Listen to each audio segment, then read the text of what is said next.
Evangelho de Marcos, capítulo 7, versículo 1, está escrito: Os fariseus e alguns escribas, vindo de Jerusalém, reuniram-se em volta de Jesus. Eles viram que alguns discípulos de Jesus comiam pão com as mãos impuras, isto é, sem lavar. Porque os fariseus e todos os judeus, observando a tradição dos anciãos, não comem sem lavar cuidadosamente as mãos. Quando voltam da praça, não comem sem se lavar. E há muitas outras coisas que receberam para observar, como a lavagem de copos, jarros e vasos de metal e camas. Os fariseus e os escribas perguntaram a Jesus: Por que os seus discípulos não vivem conforme a tradição dos anciãos, mas comem com as mãos impuras? Jesus respondeu: Bem profetizou Isaías a respeito de vocês, hipócritas, como está escrito: Este povo me honra com os lábios, mas o seu coração está longe de mim, e em vão me adoram ensinando doutrinas que são preceitos humanos. Rejeitando o mandamento de Deus, vocês guardam a tradição humana. Seja muito bem-vindo. Esse é o 7º vídeo que nós estamos fazendo sobre o Evangelho de Marcos. Eu espero que tenha edificado você, espero que essa série de vídeos está ajudando você, do mesmo modo que tem me ajudado a entender mais sobre esse texto bíblico, esse texto tão importante para entendermos a vida e o ministério de Jesus. Nós iniciamos o texto de hoje falando sobre a crítica, a denúncia que Jesus faz à tradição dos anciãos da época. Vocês sabem que Jesus não veio para abolir a lei, mas para cumpri-la. Contudo, existem tradições, existem costumes, ritos que as pessoas faziam da época, os religiosos, que não estavam de acordo com as escrituras. E as pessoas que pregavam todos esses ritos, que pregavam a necessidade de fazer todos esses ritos, ao verem Jesus e seus discípulos não cumprindo, talvez não andando na mesma sintonia que as pessoas andavam, as pessoas se escandalizavam e criticavam a Jesus. E é isso que elas fazem aqui. As pessoas tinham o costume de lavar as mãos cerimonialmente, para talvez ficarem cerimonialmente puras. Mas o Senhor Jesus nos explica que essas pessoas, ao fazerem isso, apenas honravam a Ele com os lábios, apenas honravam com a boca para fora, de forma hipócrita, mas elas não faziam isso de todo o seu coração, que é aquilo que é mais importante. E o Senhor vai falando isso, que elas rejeitavam o mandamento de Deus, mas guardavam a tradição humana. Isso é algo muito pesado para nós pensarmos. Será que nós estamos fazendo o mesmo modo, a mesma coisa que as pessoas faziam, rejeitando o mandamento divino para apenas valorizar costumes, ritos humanos que não trazem de fato a verdadeira espiritualidade, que não trazem de fato o verdadeiro amadurecimento? É uma coisa a se pensar.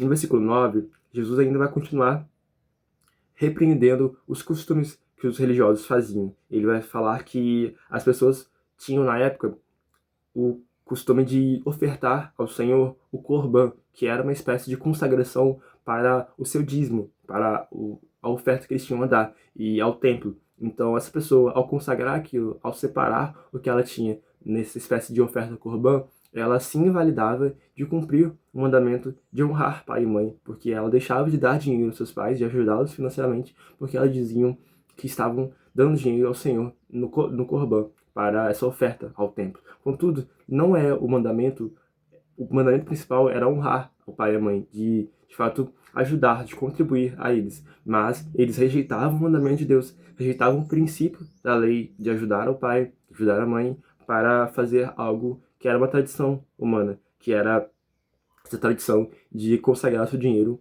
para o templo, para aquilo que era o ritual religioso, algo que não estava de fato contido nas escrituras.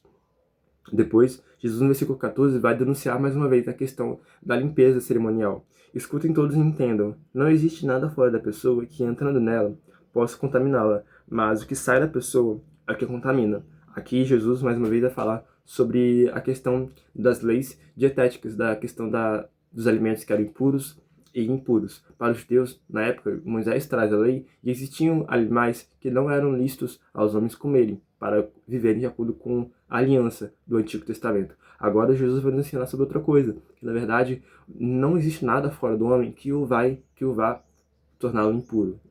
Muito pelo contrário, aquilo que nos torna impuros é o que sai do nosso coração, porque é do nosso interior, do coração do homem, versículo 21, que procedem os maus pensamentos, as imoralidades sexuais, os furtos, os homicídios, os adultérios, a avareza, as maldades, o engano, a libertinagem, a inveja, a blasfêmia, o orgulho, a falta de juízo. Todos estes males vêm de dentro e contaminam a pessoa, talvez trazendo uma ótica que vai de encontro àquilo que os judeus, os religiosos pensavam à época. Jesus fala que o que nos torna pecadores, o que nos torna impuros, não é o que está fora da gente. O mal não está fora. Existe, claro, um mal fora, sim, mas o maior mal que tem a nos afastar de Deus, a nos afastar da vontade de Deus, é isso que significa pecado, é errar o alvo, é o que está dentro do nosso coração, é o pecado, a natureza pecadora que está em nós, é isso que nos torna impuros, os maus pensamentos, os furtos, tudo isso que nós falamos aqui, isso que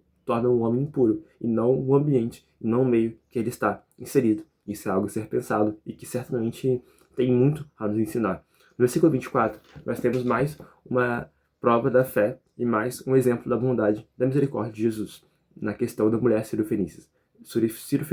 Vamos ler, versículo 24.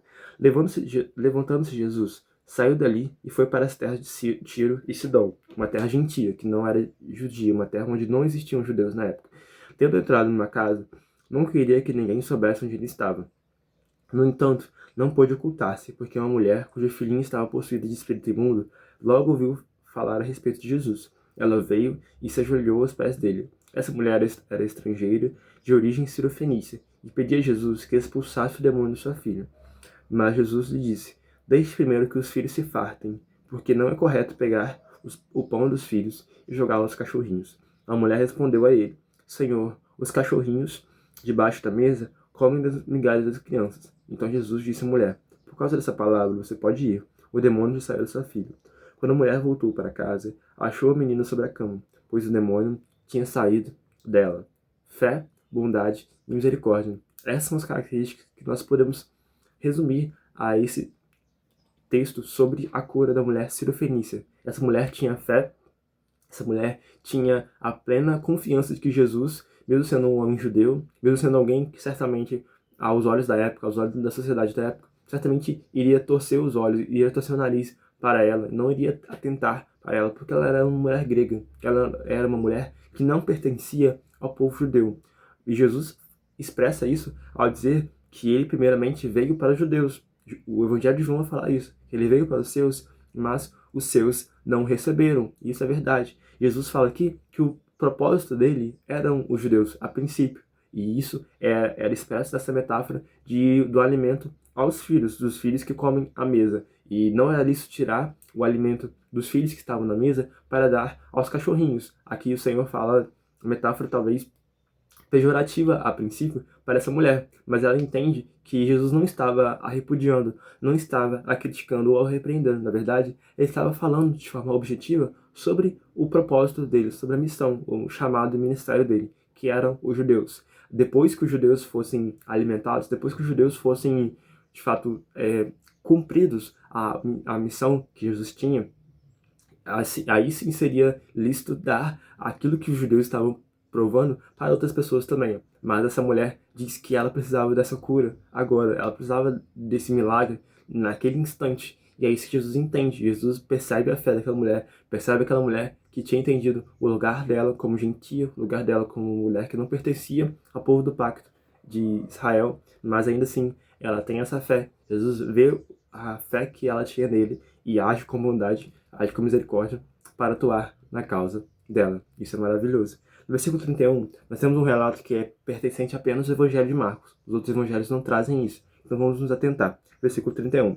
De novo, Jesus se retirou das terras de Tiro e foi por Sidom até o mar da Galileia, através do território de Decápolis. Então lhe trouxeram um surdo e gago que lhe suplicaram que impusesse as mãos sobre ele. Jesus, tirando da multidão à parte, pôs os dedos nos ouvidos dele. Depois, cuspindo, aplicou saliva na língua do homem. Então, erguendo os olhos ao céu, suspirou e disse: Efatá, que quer dizer, abra-se. E logo os ouvidos do homem se abriram, e o empecilho da língua se soltou, e ele falava sem dificuldade. Jesus lhes ordenou que não contassem isso a ninguém. Porém, quanto mais recomendava, tanto mais eles o divulgavam. Ficavam muito admirados, dizendo: Tudo ele tem feito muito bem.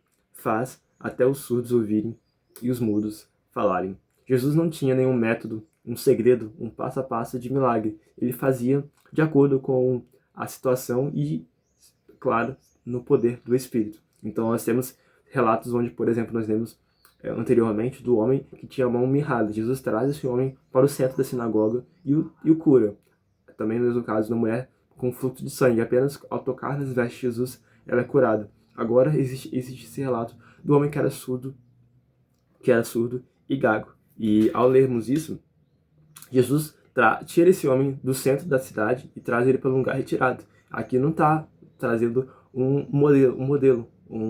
algo que é um passo a passo que Jesus sempre fazia. Na verdade, ele sempre mudava o seu mecanismo, a sua metodologia, para mostrar que ele é soberano sobre tudo. Ele tem autoridade para curar de qualquer forma, desde que a pessoa tenha fé para receber, e às vezes nem com a fé, não é mesmo? Nós temos relatos disso também, mas apenas com um sinal da sua bondade, apenas com um sinal da sua misericórdia e do seu poder que ele tem sobre as enfermidades. E é isso que ele faz aqui. Ele retira esse homem, então, da região que as pessoas estavam, e a parte, ele aplica saliva na língua desse homem. Talvez é algo que a nós não faz sentido, mas certamente era algo que aos olhos da época tinham propriedades curativas, a saliva, e ele faz isso e pede que abra-se, ele fala isso, éfata. Então os ouvidos do homem se abrem e o empecilho da língua, aquilo que impedia ele, a fala, se solta. Ele é capaz de falar. E mais uma vez, as pessoas admiram Jesus e glorificam a Deus a partir das curas, a partir daquilo que Jesus faz. Isso nos traz a importância dos milagres como um sinal, a evidência do Evangelho. O Evangelho é pregado e para muitas pessoas que talvez não entendam e não creiam no Evangelho em primeira instância, é necessário que elas vejam sinais, como esse caso do homem que era mudo, que era surdo e gago. E isso, nós podemos agora concluir o vídeo de hoje pensando sobre tudo isso que foi falado aqui. Primeiramente, sobre a tradição, sobre as pessoas que valorizam muitas vezes os ritos, as religiões, quando esquecem daquilo que Deus mesmo de fato quer, quando esquecem da vontade de Deus, e valorizam mais os preceitos humanos e esquecem sobre a vontade divina. Depois nós vemos sobre a cura da mulher sirofenícia, da mulher que tinha fé, mesmo não sendo pertencente, não pertencendo ao povo que primeiramente Jesus veio trazer a salvação. E por fim, nós vemos a cura desse homem que era surdo e gago, como sinal da autoridade de Jesus sobre todas as enfermidades. Se você gostou desse vídeo, não esquece de curtir, comentar, escrever e compartilhar, para que os próximos vídeos também possam ser recomendados para você.